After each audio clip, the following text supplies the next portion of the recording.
بله لسر سمینارا کو جا آلیه انجمن خوجهی نرویجیا انکسی هات لدار خستن نها میوانی مبرز محمود برو بردف که خوجهی انکسی لنرویج لگلمه خیرات نتتکم برز محمود دست که در گرج مر بحثا سمیناری بگشتی بکه سمینار چاوبری و چو بهتر و آمجان جرونهی خسته سرچه. بله سلام بوری ما شبان و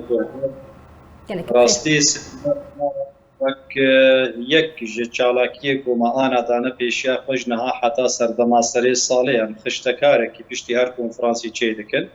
Di wê de me li ser rewşa giştî a hindurê welat axiftin, mihneta ku milletê me têde dijî, kuştina jiyana siyasî, girtin û revandin, yanî bi şêweyekî giştî li ser wê me tekez kir. Li du mesela diyalog çawa hat rawestandin sedemkîn e, sisê hebûna me di nava enekesê de çiwateyê didê û çi tê xwestin, çar alavê rêkxistinî û pêşveçûna encûmena niştimanî û berferehkirina wê em li ser wê jî axiftin. Em li ser axiftin got bereyekî Kurdistanî di hundirê Rojavayê Kurdistanê de çê bibe. Em ser gelek xalê cor bi cor axiftin, ser şerê Rusya û Ukraynayê em axiftin, em li ser Asîstanayê axiftin. Gelek tiştê hemereng di nava civata me de hatin bi rastî. برز شخوا و بحثا پیشاتو پیشوچون روجاوای کردستانی یعنی روشا سیاسی یکون ها روجاوای کردستانی تیره در باز به بحثا ام بیجن کریارین پیادی کود در حق ولاتین کردتی انجام دان اصلا گیم کوتین پیشیا ولاتیان ام خوازن نرخاندنا و یعنی هون روشا روجاوای کردستانی دمان هاده دی سردم پیادی ده هون چاوا دی نرخینه راستی روشا روجاوای کردستانی چارەنویسا gelek Kurd bi Rojavayê Kurdistanê li ser destê Efrît e yanî di bin tehlûkeyeka mezin de ye. Eger bi vî rengî herê pêş yanî tiştine nexwestî, tiştine wek dibe neçavirêkirî jî wê êne serê milletê me. Çima ji ber ku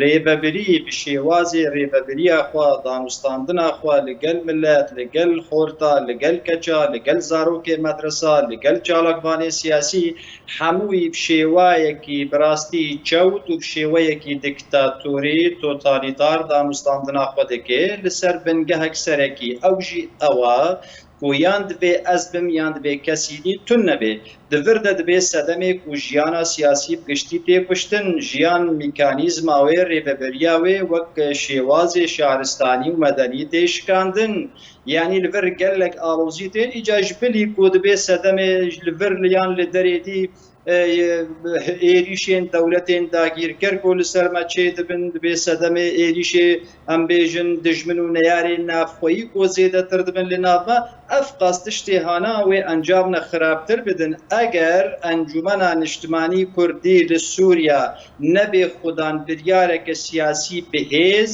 helwesteke wêrekane newêne li ser qada siyasî çarەnivîsa gelê me tehlûkeke mezin de ye. برز اما بین سر کریارن پیداد همه وان 10 سال در باس بودش خود نها تجی تا آمجا پیکری یعنی پیاده گله کریار بم پیکرن در حق ولاتین کرده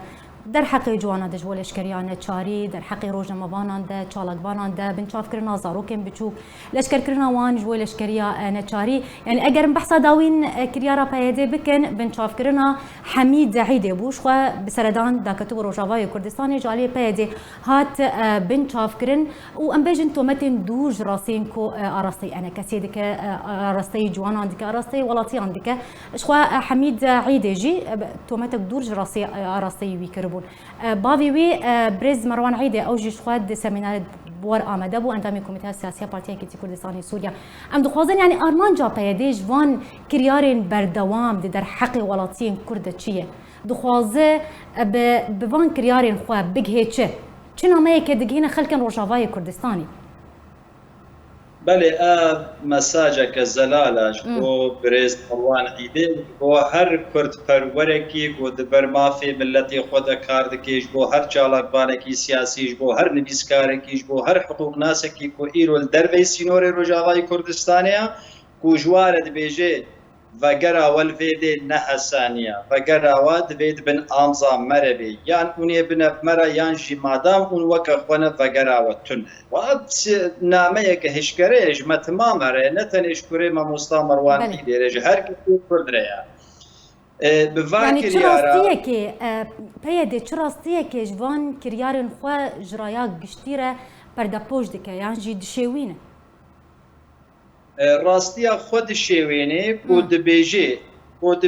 شوازی من ابا از بکیف خو کاروباری خودکم از لدموکراسی گهدار ناکم از لمافی مروبا گهدار ناکم از هر تشتی بن پیدکم و کس نینا وری محاسبه بربکه وی مساجی دی دورا خوا اینجا آیا اب زنگلی وی مساجی ویدگوه امریکا یانجی روسا حتی وی لیک وی یانا کود هری مامدن ولتنشتا وانا اولجیر یعنی همان نیزیکی چعبی و افقا کریار بسری ملت متین بيدنگيا واجي مرود كوجي يعني بيدنگيا امريكا بفيرنگيا ام پشتنج آليه ديفا افانا نقطه كي استغلال دكن فيديجي دكن كو امريكا پشتوانيا مد كي پشتوانيا قصديت كي پشتوانيا كردات كي نزاشر وتا چكو تاقمانيت دي واتا خود بينن شرعيه دكي دور دشخورد بين كو امريكا يدي پشتامه لي امريكا دما بيدنگ دمني دفا بياري هاد با كرياري هادا اب نجه راضي بونا ما بيوستا انجمن اجتماعي كرد سوريا دايركت لدرجه امريكا دي دريا او كو بنافكرنا سفير شمال وشرق سوريا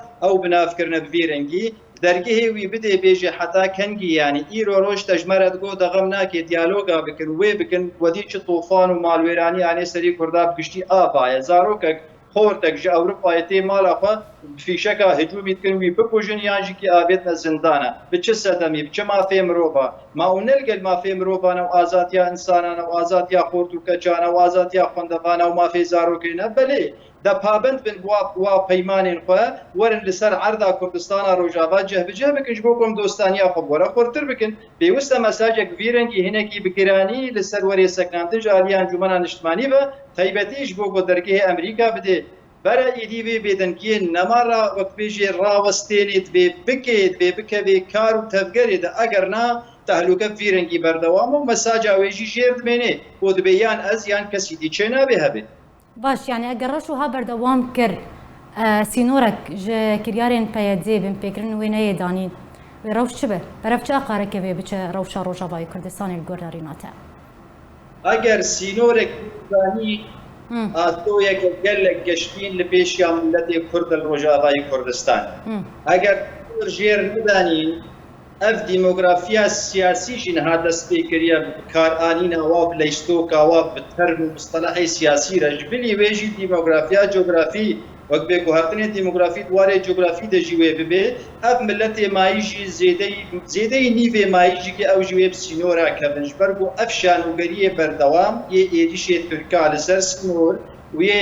نافتیدانا وای بشکل شانوگریش بوانا و هدانا وینیا و هلاویس کرنا آلا و برا اوانات هلی کوتمی ملت مد مطرسیک مزنده به ایرو هجومی مد صبح هجومی مد خلق ما همو و حاضر تکی در کبن در وی سینورا یعنی جی بازم مسچارن ویسا ملتی کرد او هریما کردی گو مایی وی زیدتر والا ببه و تا پروژه محمد طلب هلال سر سینیکا زیرین به دسته گودبیجین هم خورد دسته واجواره هاتا پیکانین و